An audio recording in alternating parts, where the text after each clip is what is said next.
সিরাজগঞ্জ থেকে আসছি। আমার নাম হচ্ছে রীতা। আমার ফ্যামিলিতে কেউ নাই, শুধু আমি একা। আমার বাবা মারা গেছে গা। লেখাপড়া আমি বেশি পড়তে পারিনি, 5 পর্যন্ত লেখাপড়া করছি। কোরআন শরীফ পড়তে পারি, 5 ওয়াক্ত নামাজ পড়তে পারি। এখন আমার এখানে কি চান, কি কি ইচ্ছা বলেন? আপনার কাছে আসছি এতটুকুর জানে আমার যাতে একটা ভালো বিয়ের জন্য আসছি। একটা ভালো মনের মানুষ চাই, সংসার করবেন। জি জি। দর্শক আপনাদেরকে অনুরোধ করব ভিডিওটা শেষ পর্যন্ত দেখে কার সাথে বিয়ে হবে না আমি কি করবো।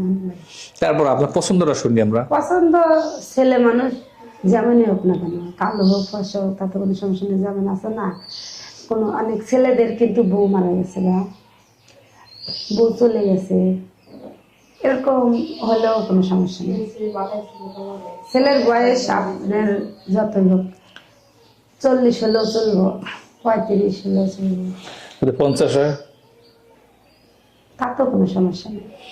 এখন একটু ভালো হলেই হবে। ভালো কি টাকা পয়সার দিকে ভালো না চরিত্রের দিকে ভালো? তার ব্যবহার, তার চরিত্র যদি ভালো হয় কিন্তু না ছেলে ভালো, টাকা পয়সা আছে, মাঝে মাঝে নাইট ক্লাবে হয়ে যায়, সমস্যা আছে?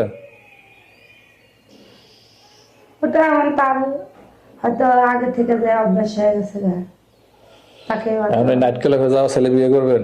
এখন ভালোবাসা তারা একটু করতে হবে। যদি আমি যদি ওরকম হারে ভালোবাসা দিই, আদর যত্ন করি, তাহলে তো আমার দীর্ঘ বিশ্বাস যে সে আর যাবে না। সে আর যাবে না। আচ্ছা আচ্ছা। বিষয়টা হচ্ছে যে আপনার বাড়ি যেহেতু কোথাও যেন বললেন, সিরাজগঞ্জ।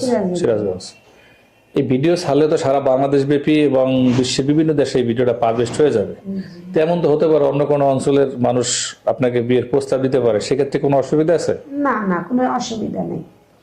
বাংলাদেশ যে কোনো এলাকায় যাবেন?